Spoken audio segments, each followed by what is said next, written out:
At the Mississippi Arts and Entertainment Experience in Meridian, we believe in the power of the arts, storytelling, and education, just like Mississippi Public Broadcasting.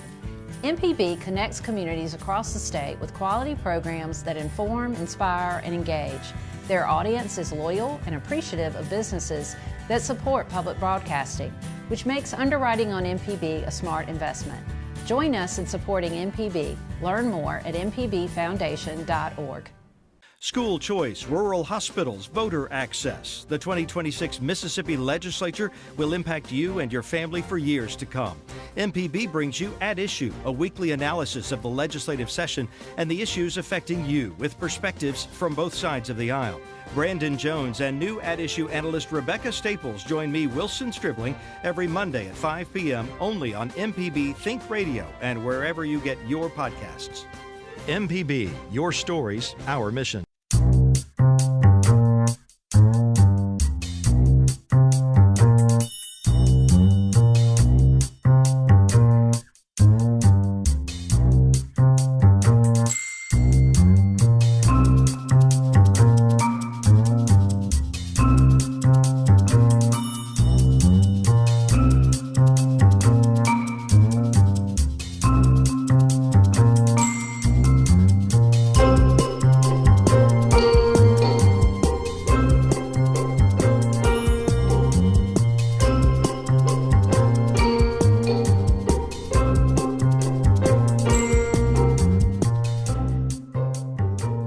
Welcome to Deep South Dining. Malcolm is out today, but Joe and I are going to be walking in Memphis. And he's got his walking shoes on. I got my walking shoes on, for sure. I know. We invited two of our great buddies from Memphis to the show today, and we've been fired up, trading messages back and forth all day. Y'all are in for a treat this afternoon. Yep. This afternoon. Yep. We've got Tim Pierce, who you all know from shows, and he's kind of the star of. He's kind of famous for dressing. Yes, for his famous mother for dressing, for face dressing. But he does a lot of other things very, very, very, very well. But dressing is his calling card. And his cooking buddy and pastry chef extraordinaire, in my opinion, Delia Parman. And we're going to talk about a project of Delia's that's really fascinated all of us. And I'm sorry Malcolm couldn't be here because he really loves the project too. I think it's a great project. You know, it's fun for us to play while he's gone. That's right.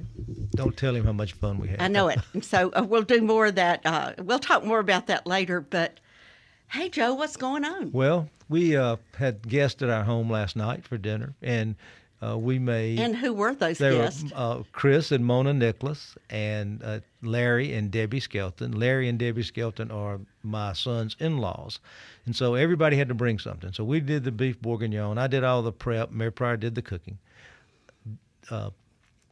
Mona brought a dish she called a Saba salad.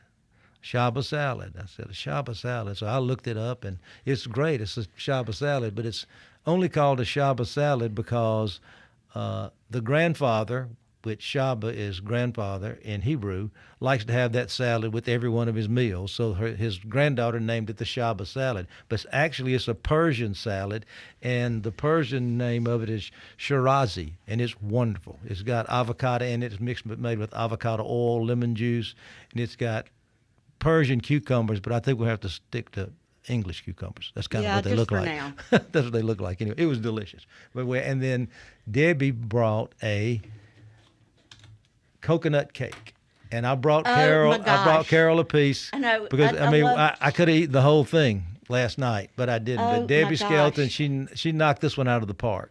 It was delicious. It's literally my favorite dessert. Well, I hope it's good. I didn't have a cake. You know, not many people do it anymore. It's hard. That's pretty good, though.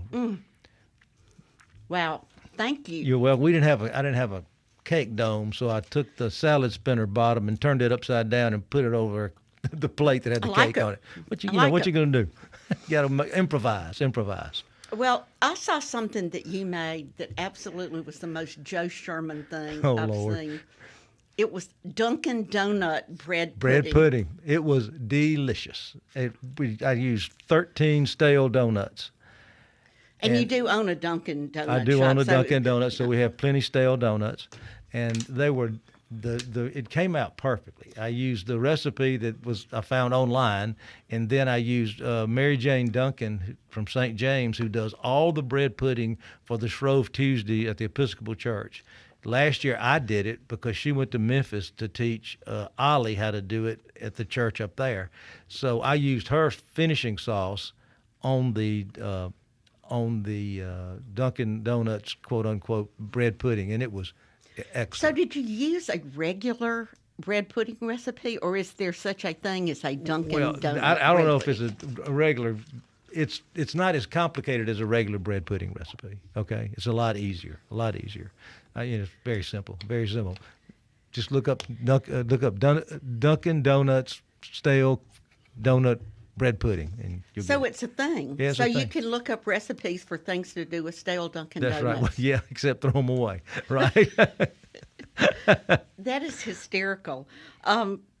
You were also telling me the news around here is that Derek and Jennifer Emerson's latest restaurant, it is Masa Mesa. Mesa, that's right. Opens today. Opens today at 4:30. 4:30 tonight, Tuesday through Saturday. So it's going to be a great addition to the district. The district has really made a comeback thanks to, Derek and Jeff Good. Jeff Good brought in the Sal and Mookie's, and then Derek brought in Emerson's Provisions, and then he opened up Little Effie's. And then now Masa Mesa. So I think it's really a big boost for that area. I think, the thing about Derek Emerson is he, more than anyone, has the pulse on what people in Jackson love to eat. Yeah, I think he could open up something on 61 between Hollandale and Greenville and make it work. Yeah, I think he could too. But we're pretty excited about this. Exactly. Probably be swarmed at 4:30. It'll be packed. They'll be having cocktail hour while we're talking about food. I know. So, anything on cooking and coping, or I guess I was going to ask you about last-minute groceries. I love to see you because you're the best shopper I know. Well, the best. You frequent all of the stores. I've been to 3 today. I came home from church yesterday, and I went to Whole Foods and got Black Label Cambozola cheese. Okay. And if you hadn't had Black Label Cambozola cheese, you're missing it.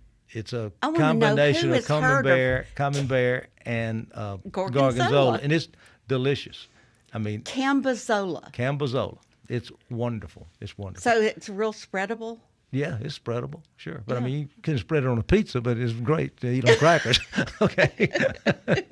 So what else have you found out there? I found some really nice crackers that I think they have everything bagel seasoning on the cracker. I think they have that topping on it, and they're really, really good. And let's see what else.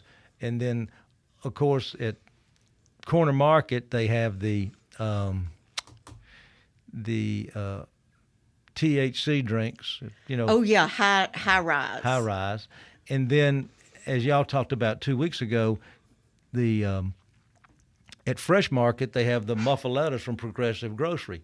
So I was in there the other day looking for just see if they had any short ribs, and I saw them. But they also had were the mini ones, like they were muffaletta sliders. I said, I went to all that trouble on Super Bowl to make them. A lot cheaper just to buy them. I'm going to tell you right now. Well, Malcolm sent people on a wild goose chase. I know. He told them they were from Central Grocery and they were at Costco. That's right. So he was way off base. His phone started Can you imagine going into Costco and asking them if they have a muffaletta from Central Grocery? What? No, I don't think so. Oh, Mal. But that's okay. He corrected himself after he consulted with Kara.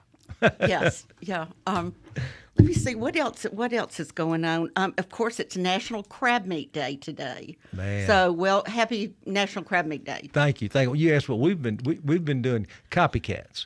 I've been doing Derek Emerson's copycat redfish, and that tomato lemon sauce that goes with the crab meat that goes on top is phenomenal, and the Polito Caesar salad. I found a copycat somewhere that we use for that, and it's excellent.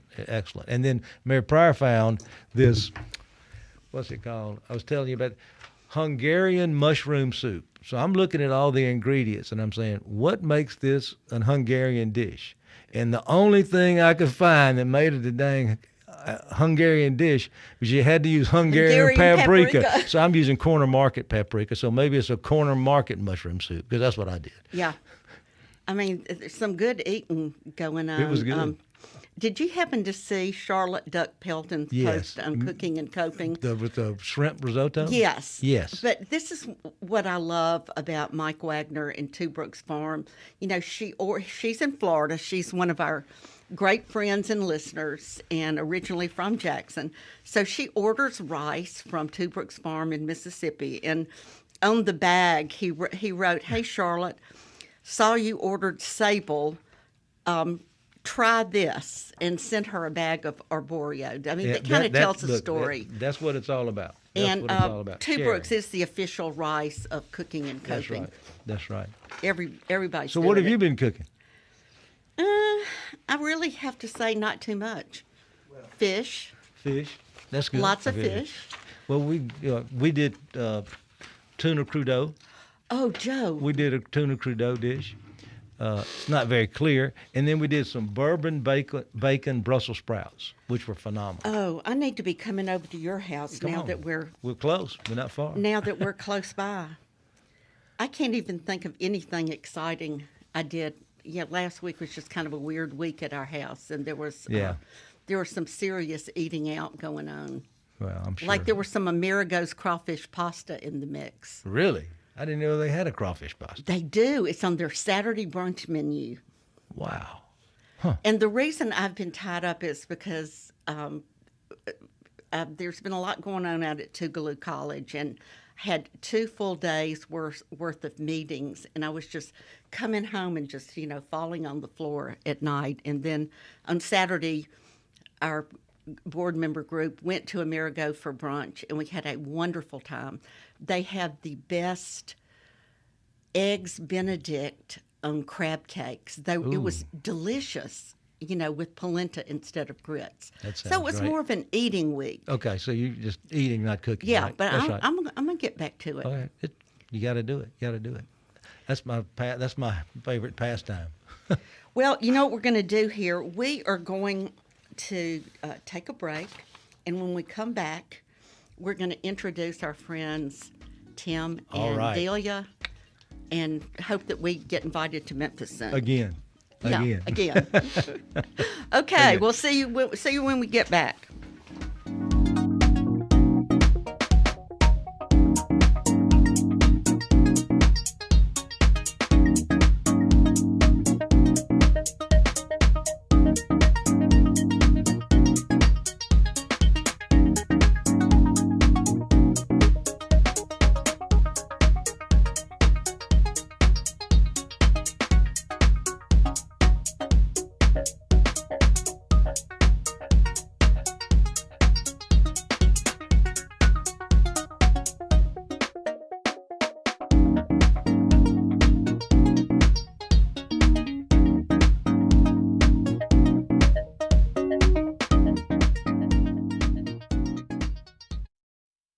Hatred destroys the one who hates. The others that you hated, they're going about their business. Who care of us? So the legacy of Medgar Evers is an understanding of our own humanity and of our own responsibility of seeing that in other people. He is written out of history. He's just not included as Malcolm and Martin. To me, it's the 3 M's, and Medgar is right up there at the lead. Everlasting, Life and Legacy of Medgar Evers. Watch now on MPB Passport. Visit mpbonline.org for more. Hi, ladies and gentlemen. My name is Bobby Rush. As a blues man, I love Mississippi Public Broadcasting. If you support Mississippi music and their local programming, donate now, right now, and become a member today, not tomorrow. Thank you, thank you, thank you.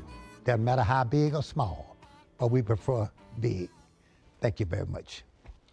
School choice, rural hospitals, voter access. The 2026 Mississippi Legislature will impact you and your family for years to come. MPB brings you At Issue, a weekly analysis of the legislative session and the issues affecting you with perspectives from both sides of the aisle.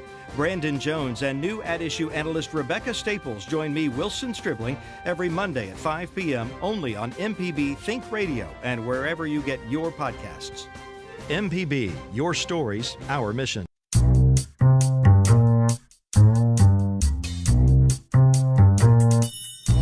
You're listening to Deep South Dining here on MPB Think Radio. Malcolm White is out today. I'm Carol Palmer, and I'm here with my good buddy Joe Sherman. And this is the show all about the culture of Southern flavor. And today is real Southern. Cookbooks, Joe. Cookbooks are more than just a collection of recipes. They're stories about culture, memory, and the way we gather around the table. Amen. Delia Parman, who we're just about to have on, is the creator of a Substack. I don't know if you follow. Sure. Oh, you do. You're on Substack. Is a great platform for email writers. I'm on the email. And her newsletter is called 67 Cookbooks, and it chronicles a unique cookbook challenge posed by her husband, Robert Kyle. And it really goes to the heart of every cookbook collector's dilemma. And you and I, we can see all the cookbooks you and I brought here. Is do you cook or you look? Do you just look? Just look. And unfortunately, the books we brought the lookers. We brought today and they're all great cookbooks. Great but cookbooks, we just look. So, I don't want to end up like my Joy of Cooking. So she's joined today by Cooking and Coping star Tim Pierce, her dear friend and cooking buddy. And we're going to talk about the cookbooks that inspire her, the dishes that surprised her, and why cookbooks still matter in the age of online recipes. Amen. Welcome, friends. Glad to have y'all. Hi there. Thank you.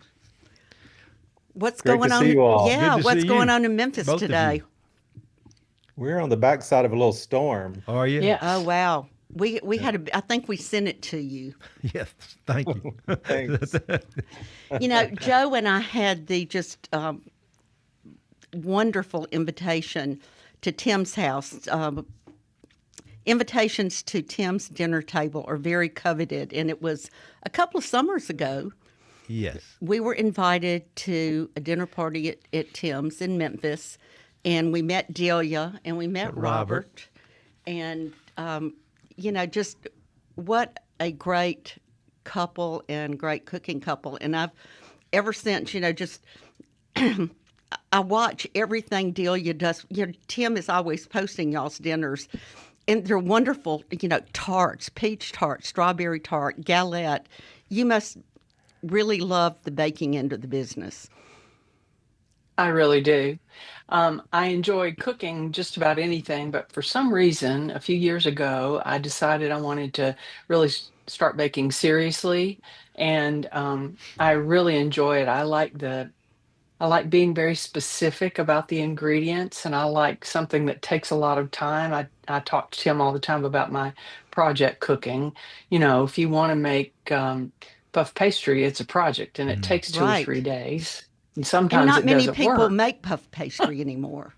I mean, No, they don't buy have it. to. Yeah. Yeah. Yeah, it's so much easier to buy it. But if you decide that you want to try something new, it's a lot of fun. So I started doing more baking than cooking. Robert is a really, really good cook. And in fact, I would say he's better, more creative than I am. And we have different skill sets. So he masters a lot of the creative grilling part, and I'll bake something for him every now and then. Yeah. Well, yours is an exact science. I mean, baking, I mean, Yes. there's no real winging to it. You know, in my opinion, you know, I follow when I follow a recipe, I follow it pretty much down the line until I decide I want to. After I've tried it, I want to change it. But I go, Yeah. I don't want the results to be not worthy because I didn't follow the recipe. You know. So. Yeah, well, and baking is exact. But one thing that really impressed me, Delia, is you're always saying I had a crust. I mean, I had dough in my freezer. You just. You know, you can do a lot when you have That's right. when You you already can. have it in your freezer. So how And it's long not do Well, if you're Pillsbury gonna, either. what'd you say, what, Tim? honey? It's not Pillsbury. There No. you go. Not in the box. I've got dough Well, in my if you're gonna freezer make too, but one, it's not Pillsbury. if you're gonna make one pie dough, you might as well make 3 or 4. And if you're gonna make one pizza crust, you might as well make 3 or That's 4. right. And so if you're gonna spend that time, you might as well multiply your efforts, and then you have it in the freezer. It's And great. so when a hankering gets flung upon you, you Matter of just fact, I get, put some butter out today to make cookies for sugar cookies this week, so I could make the dough tomorrow. I did, so it'd be ready. I like to do that. really That's impressive. perfect. Okay, so let's talk about 67 Yes. cookbooks. How did it start, Where do you put them? and where are the rules? Where do you put 67 cookbooks? Well, I'll tell you that first, Joe. When I retired a couple of years ago, and when I did, I changed my office, which had a big old black banker's desk and filing cabinets, into my study/library, and replaced the desk with a big cushy chair and floor to ceiling bookshelves. And we had books all over the house. And I've always loved cookbooks. I tell people I read them like a novel. I just enjoy reading and seeing what other people have done. And so I put all my cookbooks in here, and Robert was sitting in here in this big cushy easy chair one day, and he was looking around and at all the books, and he said, "Have you cooked something out of all these cookbooks?" And I went, "Well, no, Of course. I haven't." You crazy? And he said he's always coming up with ideas, and we have theme parties, or we used to all the time. That's another episode. But anyway, he said, "Well, you know what? Why don't we do this? Why don't you count the cookbooks, and then we'll have a contest. And every few weeks, I'll give you a cookbook, and you have to cook something out of it you've never cooked before. And then you can give me a cookbook, and I'll cook something I've never cooked out of before." And so we started doing that in the fall of '94. Wow. And that's where the name 67 No, cookbooks comes from. 2024. What'd I say? 94. 94. Oh, my I gosh. wanted them No. to know this is No, a we- recent thing. No. Sorry. That's okay. 2024. It's okay. Time flies. It Oh, does. yeah. Every day. So I counted at the time we had 67 cookbooks. And so I said, okay, we're gonna do this thing. And we started cooking out of those cookbooks. And it's gotten to where it's once a month. We try to do it a little more often than that, but it just depends on what the schedules are. And where the rules are, Carol, is that we made them up. And I like it. every once in a while we'll change something because we can, because it's our game. And we Yeah, made the you rules can do up. it. Okay, you well, can't do it twice, right? Here's a question I need clarified. Okay, when Yeah. you pick the cookbook for Robert to cook out of, do you Yes. also pick the recipe, or can he pick a recipe out of it?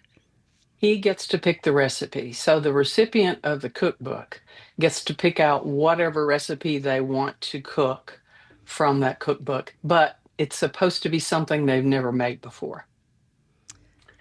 So that's one of the rules. That's a good rule. Okay. And you've both chosen to do two things out of a cookbook once or twice. We have. Every once in a while, we'll see more than one recipe that we want to do, and so we'll cook two things out of them. In fact, Robert made two side dishes out of our last cookbook because we were having a good entree. Oh, he was making me my Valentine's birthday dinner. And so he always makes great lamb, and we were going to have lamb, and he said, "I'll just make the two sides out of the cookbook." And that's what he did. And he'd never made them before. Now you can make similar things, But not Oh. exactly. Like the but beans. if the recipe's not exactly the same, Oh. then you're okay. Okay. You're kind of okay. I know it's a little bit of cheating, but Yeah, like well- I said, it's Hey, our look, rules, you so we got can bake. And you can do whatever you want. And Tim, I know you've been the recipient of some of the goodness that this has produced. No, this is their game and their thing. Oh, it's their game. Yeah, It's it not really part. is. You It's don't get not to part play. of y'all's. Not to say that they won't do the recipe again. Again, for us. okay. I'm sure it will Okay. occur, So and we're very It's thankful it's for not that. part of your collective. Y'all do so so many dinners and themed dinners and stuff together. So this is your individual project. I like the crock pot one. The January 17th. Oh, you did? I read that. And then what was interesting is you showed the crock pot, you talked about the crock pot, and then you cooked it in a Dutch oven. Right? Isn't that right? Isn't that what I understand? Yes. Okay, well, I just want to make sure I didn't read it wrong. She makes the rules. But That's my rules, Joe. You are a wonderful writer. You really are. Thank you. And, it's just formatted beautifully. The pictures are great. I've enjoyed, like the trip you took to Italy. I mean, it's a travelogue. You're learning culinary history. Mm-hmm. And, figuring out what cookbook are they getting down when you get down to the end. Where we're going to be. Yeah, where we're going to be. So tell our listeners what the first cookbook was. The first cookbook was called the Barbuto Cookbook, and it was written by Chef Jonathan Waxman. And Barbuto happens to be a restaurant in New York City that I think it was his first one. He has several now, but he's a wonderful professional chef, and we actually had a chance to meet him several years ago at a food and wine festival in Nashville, and we really loved his food when we went to Barbuto in New York and a couple of his other restaurants too. We loved it, so we bought the cookbook, and that was the first one. And Robert got to make the first dish. All right. Okay. But you do all the writing, and I do. Yeah. I just decided I might as well write about this. Yeah. Sure. And so it started as a fluke. And, Substack has all kinds of different subscriptions, but mine is free because I'm not in this to make money. I'm just in it to share what we're doing. And it's a lot of fun to write about it as well as to cook it. I will say this, and I was going through these today. My 11th cookbook was you might Come be On familiar In. with. It was Come On In. Yes. Oh, Come on yes, in. yes. If you'll open it, you'll see my name in it. Oh, I've already seen it. You're the president. Yeah, I was the president of the Junior League, and it was was controversial at the time. It was a project I really wanted to do, and the Junior League of Jackson's cookbook, Southern Sideboards, is legendary, and some people did not want to do anything that was stepped on Southern Sideboards, but at that time, Southern Sideboards was 20-something years old. And it made me really happy when I read your column that you really picked up on some of the new things. It really heralded, Come On In did, a new generation of Junior League cookbooks. Yes. One of the things that we did, in all the old Junior League cookbooks, if you did a recipe, it said Mrs. Joe Sherman. The woman didn't have a name, Mrs. Joe Sherman. But in Come On In, we actually did not put names under the recipes because so many people submitted so many alike, and we put them in the back of the book. But the way the cover was, the photography, we brought in a food photographer from California, Hilda Owen, just a gifted graphic designer, designed it, and it's really stood the test of time. But I was very pleased to see that you thought it was worthy. Oh, it's a good book. Absolutely, it was wonderful. And in fact, Joe, I think you actually commented on my post after I had written about it and mentioned several of the recipes that you love from it. Right. We've cooked a lot of different recipes out of this book. It's one of our favorites. So after you've tried the recipe, do you ever make it again outside of the arena of the contest or the game, so to yes. speak? Okay. If we really like it, we make it again, and sometimes we may improvise. I mean, one of the rules is you have to make it exactly like the cookbook says the first time. Okay. And then if you want to change anything about it, if you want to make it again, you want to change anything about it, you can, which has led to a couple of interesting scenarios because Robert cooked out of this chef cookbook. He's has a Michelin star restaurant in Tuscany, and we'd gone to his restaurant. It was fabulous. And so he had a book in Italian, English, and German. And so we bought the English cookbook and we brought it home, and it's a beautiful coffee table book. So I had just read it. I hadn't done anything in it. So I chose it for him, and he picked a recipe out of it. It was a pasta recipe. And you would think that chefs would be very meticulous about the ingredients and the instructions, and maybe it was lost in translation, but literally one of the ingredients was a glass of milk. I like it. 2 ounce, 4 ounce, 6 ounce, or 8, which? No, it doesn't matter. A glass of milk. Well, chefs don't think like we do. Apparently. I mean, they think, oh, it needs a little this. And I'm looking at Tim Pierce when I say this. It might need a little, well, why don't you just add a little, in their minds, they know what, what they want to yes. add. Yeah, I thought Yes. that was a bold choice. I saw that book.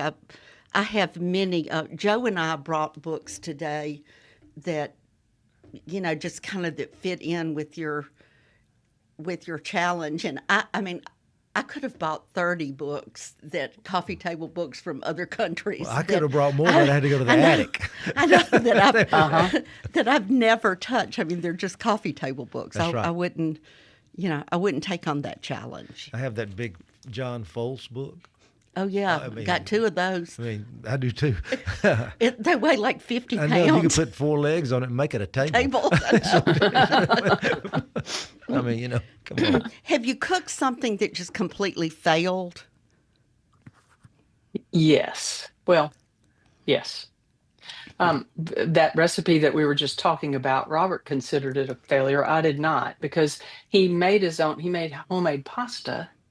And it was a homemade pasta dish, and the directions were roll it out, but make sure it's not too thick or too thin, basically. That sounds like a book. Anyway, he was not pleased with it. I thought it was delicious. I made a recipe from one of Ina Garten's cookbooks with using phyllo dough, and I did it on purpose because I have never been able to cook with phyllo dough. It's always just tears. I can't be that delicate. It turned out fine, but I wasn't really excited about the way that it looked. Well, you always learn something from the failures. Yes. Absolutely. I made one dish from another community cookbook, another fundraising cookbook, and You've all had one of these dishes at the potluck at church, because you threw everything into this. And I deliberately made this recipe because it's from several years ago, and it had cream of mushroom or cream of chicken or one of the cream of soups in it, and canned water chestnuts. Oh, water chestnuts. Beans. It was from the 60s. Golly. That's when water chestnuts got hot, really. Remember? Yes, it was our only Chinese ingredient. Well, we ate once out of it, and then we had to give it away. It was just not the kind of dishes. Dishes have such fresh, wonderful ingredients these days. Mm-hmm. And I had forgotten how rich and heavy those kinds of casseroles were. There's nothing disparaging to say about them, because I've eaten many, many of them in my lifetime, and people have been fed with them gloriously. Yes. But it was just one of those recipes that I'm like, okay, we've done that. We probably won't do that. Well, Delia, after dinner last night, and everybody was gone to bed, and I was picking up some stuff, helping Mary Pryor, I realized I did exactly what you did in the beef bourguignon. The parsley is still in the glass. You said you didn't garnish. I didn't either. So I must have read your article too closely. You did. Oh, sorry. But those 60s community cookbooks, 60s and 70s community cookbooks really are just a different place and time. Everything had cream of. Yeah. And they're still used, great for funeral food. You'll see some at church potlucks, but we didn't have the fresh ingredients that we have today. Very lucky. Just a page of history, and this is for Tim and Delia. Cookbooks are really having a renaissance right now. I mean, you go to a bookstore and they're everywhere. And why do you think people still love cookbooks in the age of online recipes? Well, I think it's something tactile for sure. Exactly. Being able to hold something, it feels like you know the person that wrote it because you're reading in their voice, and you can hear them. A lot of people are buying cookbooks because they see those people on television, so it allows you to have a closer relationship with them and to see if there's any way possible that you can do what they do. Because I have those cookbooks at places where we fine dining restaurants. And I mean, I don't even know the ingredients of some of them. It's a challenge, but at the same time, it's quite wonderful just to get inside their head for just a little bit. I think holding it and looking at it and touching it and feeling it. I mean, it's like reading a book. I mean, it is a book. It is, yeah. It is a book. So, to all of you, do you remember the cookbook that changed the way you cook, or the most memorable cookbook from your early years? Mine is The Joy of Cooking. That thing's so torn up, it's not even funny. And the only thing I ever cooked out of it, I made barbecue sauce. But it looks like I used it 150 times. But I made barbecue sauce out of it. What about you, Delia? That's a really good question. I'm trying to think because when in my younger years, I cooked just like we were talking about, where you had all of these shelf-stable ingredients and you just dump them all into a casserole or a dish or whatever it might be, and cooked from it. I think, I'm looking at my cookbooks now, I think one of Southern Living used to come out with, Yes. of course, their magazine's full of recipes, but they used to come out annually with these the books, yep. compilation cookbooks. In fact, I still have a couple of them. Yeah, You may the read about them later. Southern Living Hospitality cookbook was by Winifred Green Cheney from Jackson, and it was in print for decades. For me, it was the Betty Crocker cookbook. It was that had the sections on how to do everything. I grew up in a family of 6 children, and I just remember, my mother cooked everything in vats. It was just like big pots of stuff, or sloppy joes and all this stuff. So I really like to go in through the basics. How do you boil an egg? How do you poach an egg? So that was mine. Growing up Lebanese, we didn't have any Lebanese cookbooks, so the cookbook was your mother or your grandmother. So that's where you learned. Good point. How about you, Tim? Got a cookbook? Interestingly enough, it was the annual Southern Living cookbooks. I grew up with a mom that cooked by taste and touch and smell, and she had a recipe box, but I have it right here, and it has maybe 8 or 10 recipes in it, and she cooked from her experience.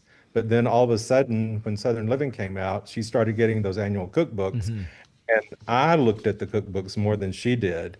And there are still recipes. My pork tenderloin that everyone loves is still out of one of those cookbooks. Really? So it sort of changed. Well, it broadened my horizon. It didn't really change the way I cook, but it certainly gave me ideas and inspired me. Is there a cookbook you turn to over and over again still? Well, not really. I don't. I still have a deep love and affection for the Silver Palette cookbook, and also for Sarah Foster's book, Foster's Market. Yeah, Wow. two that I go to. Tim or Delia, anything? I need to you add use? those to my collection. Yeah. Delia, you don't have the Silver Palette? I do not. It really changed the way. It really changed the way a lot of Americans cooked. Silver Palette. I know of it. And I've read about it. Well, be sure and do I chicken marbella. I know that recipe. Well, that's where it was from. And that's awesome. I'm making myself a note right now, as a matter of fact. Well, let's do this. Let's take a break, and we're going to come back. And because we have you captive, we're going to talk about Memphis restaurants. Okay. Yes, we'll learn something. Okay, see you in a few minutes.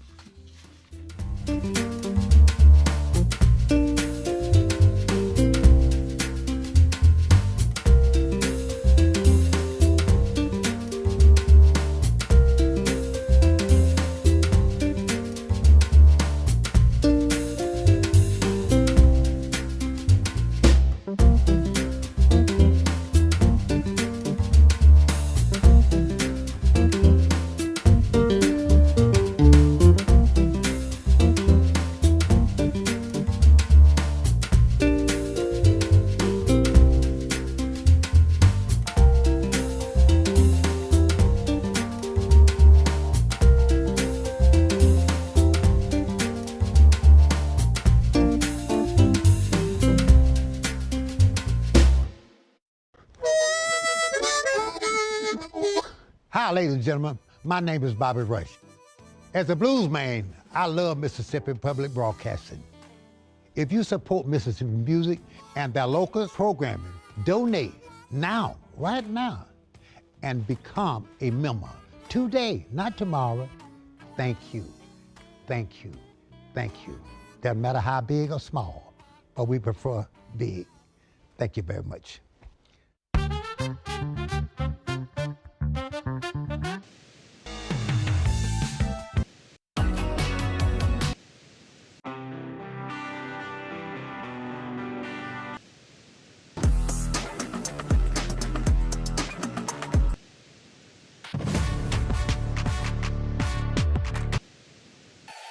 Together through the years, together in the future. MPB, your stories, our mission. Mississippi is a place of deep roots where every story matters and every voice can be heard. At MPB, we stand with our local communities, bringing you the voices of those who shape our state through local programming that reflects our culture across small towns to big cities, from the Delta to the coast. We tell the stories that define us, from the music that carries our voices to the leaders who inspire change. MPB brings you the heart of Mississippi, celebrating Mississippi one story at a time. MPB, your stories, our mission.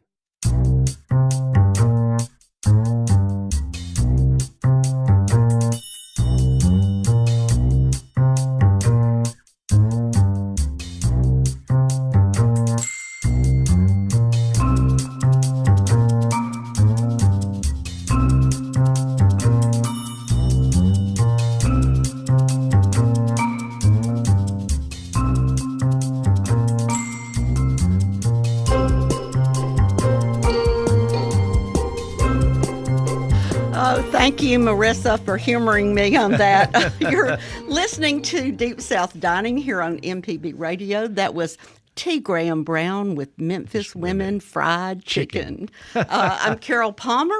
I'm here with my friend Joe Sherman, and if Malcolm were here, he would also say, we're with Joe Sherman, the Lebanese Breeze. I got a nickname. and our guests, Tim Pierce and Delia Parman.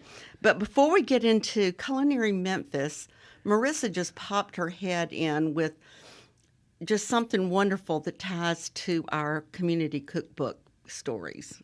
Take it away, Marissa. So I don't know how many people out there are Jeopardy fans, but just a couple of weeks ago, the final Jeopardy question was, the category was American authors, and the clue was she wrote the foreword for a 1971 cookbook sponsored by the Jackson Symphony League. Ding, ding, ding, ding. Eudora Welty. Exactly. Wow. Yeah. Don't y'all love that was a Jeopardy clue? Okay, we're going to talk Memphis. Now, when people think about Memphis, music comes to mind, but the food scene is just as legendary. Exactly. And there's so many people in our listening area that love Memphis and go to Memphis. So we thought while we had y'all captive, we would talk about it today.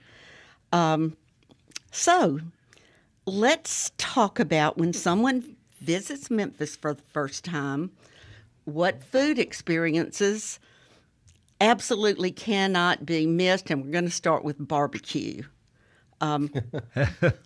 Okay. Well, Memphis barbecue is world famous, but what makes it different from other barbecue traditions? Well, when you ask most people that probably never been there, they're going to say rendezvous. That'll be the first thing that comes to their mind. Right, wrong, or indifferent. That's what I think people associate. Okay. Are they going to talk about dry or wet? Okay, Delia, what do you think? Well, I used to host colleagues that would come into Memphis for business meetings and client appointments, and of course, that's what everybody wants. I'm no expert on the different types of styles of barbecue, but I think Rendezvous put the dry rub on the map for us. But then you've got the Corky's franchise or establishment here that's got franchises all over everywhere, and they have a sauce that they sell retail. If I'm going to have barbecue, I will go to Central. Okay. And that's what I wrote down. Yeah, I will go to Central Barbecue because they're barbecue's good. Their barbecue chicken's really good. And if I'm going to go to the Rendezvous, I'm just going to get a cheese plate. All right. Cheese and sausage, What right? about you, Tim? Yes. Yeah. Mine's categorized. I grew up with great barbecue in Boonville, and Red Van Devner made the most amazing barbecue and barbecue sauce that I've ever had. And Payne's barbecue here in Memphis comes really close, enough to bring a tear to my eye. So that's my sandwich. And then we too love Central. We love their wings and their ribs. Cozy Corner is amazing for everything they do and is renowned. I'm a bit more compartmentalized on all of that. But yeah, we love a rendezvous rib for the dry rib, but Central gets our vote for the wet rib. Okay. Hey, Tim, you mentioned Cozy Corner. Oh, I'm sorry. No, go ahead. I love a Cozy Corner. Tell us. He mentioned Cozy Corner, and I will tell you what I've had at Cozy Corner that is really not good for you, but it is so good, and that's a fried bologna sandwich. Absolutely. Ooh, fried bologna. Believe it or Oh not, my Tops gosh. Barbecue has a great fried bologna sandwich as well. So we've got a lot of stuff in Memphis that's not good for you, for sure. That's okay. True, but it sure tastes good. I have to say, and Delia and I are both very fortunate because she lives with a barbecue master that keeps us very well fed. Great. Robert Kyle is amazing on the grill in all of the types of protein. So we enjoy his cooking a lot, but it's a hard reservation to get. Is it? Yeah, I bet. Okay. We'll call ahead. Well, when you want authentic Memphis soul food or a meal that represents Memphis area culture, what restaurants would you pick? That's a good hard question. because I cook like that when we want it. So yeah, that's what I was just have going that to say. experience. What about Alcinia's is quite strong. Althea's? Alcinia's. Alcinia's. It's downtown, and she does all the good stuff. Four Way is another place that we've been to and enjoyed. So there's several of them in the downtown area that still keep that fire burning for sure. Okay. Go ahead, Delia. You mentioned Itabina, Carol, and I was just going to say it's been a little while since I have eaten there, but we've been there several times. And the fun part of Itabina, the food is really good, but the fun part of Itabina is that it's atmosphere. I mean, it's like you're going to a shady place because you go up this rickety dark stairway upstairs, and it's literally on the second floor of one of the other Beale Street establishments, and you can look out over Beale Street and the neon signs and that sort of thing. It's got this clubby feel, and the food is really good too. So that's a good place to bring somebody who hadn't been, because it really is a different kind of atmosphere. Yeah, and you get a feel of the culture of Memphis. Then Yes. you can go next door to the BB King Club or other clubs on Beale Street. So that's a good one. Okay, let's talk about fine dining. I think Memphis has always had, during my lifetime, some remarkable fine dining places. And where would you go for a special celebration, except for at your own home? That's right. Where would you go? Tim, you go first, because we've been to some of these fine dining places together, but I'm interested in what he says. We're really fond of the Lobbyist and have enjoyed it every time we've been. Amelia Jean's, they're both downtown, very strong. The Lobbyist made the Michelin star list. Felicia Suzanne is downtown as well, and she just recently made the list. Wow. But out east, Acre is one of our favorites. That's Wally Joe. And that is Wally Joe. That's Wally Joe. So, and Andrew Michael was on the list, and Hagen Hominy. All of those were on the list. And I've got to throw Restaurant Iris and Kelly English in there. Of course. Yeah, we love Kelly. Kelly stays busy. I can't keep up with all that he's doing. He's closing and opening all the time. So he's a busy man. But he sure is cooking good. Okay, what about ethnic restaurants? Hispanic, Asian, African? Any places you frequent? Well, keeping with the Michelin star, Petals on a Peony made the list. And it's having lived in Hong Kong, it's really close to being very original Chinese. In fact, it has some things on the list that on the menu that you wouldn't recognize or possibly not want to know what it was if you ate it and enjoyed it. So that's one of my favorites. And we have, when we moved here, we really fell in love with Saigon Lee, which is Vietnamese, and then it burned and stayed gone for several years. But now one of the daughters has reopened, and her name is Twin, Tunyen, and she has Twin's Asian Bistro now. And it's a bit of a hole in the wall, but it has amazing food. So those are our ethnic places that we enjoy. Delia, is there anything out east that you all enjoy? Well,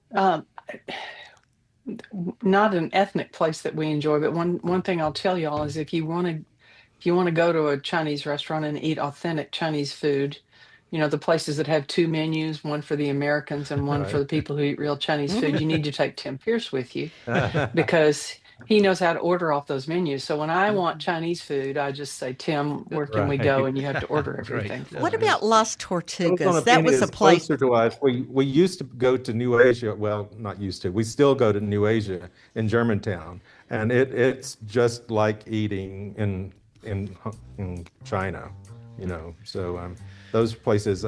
There are other places, but I call them American Chinese because they really adapted for the American taste palette. Well, y'all, this has been fun, and we really thank you for coming on and sharing this with us. I can't believe time's up. I know. We could spend a couple of days doing this. We Memphis always get thing. so revved up right at the end. That's right. It's over. Oh, we're going to have the editors of Edible Memphis on in a few weeks, so we're going to keep our Memphis thing going. But thank y'all for kicking us off, and everybody sign up for 67 cookbooks on Substack, or just Google 67 cookbooks by Delia Parman, and you will find your way there. I'd like to give a shout out to Susan Turner, who's listening. Hope you're doing well, and just call when you need cookies.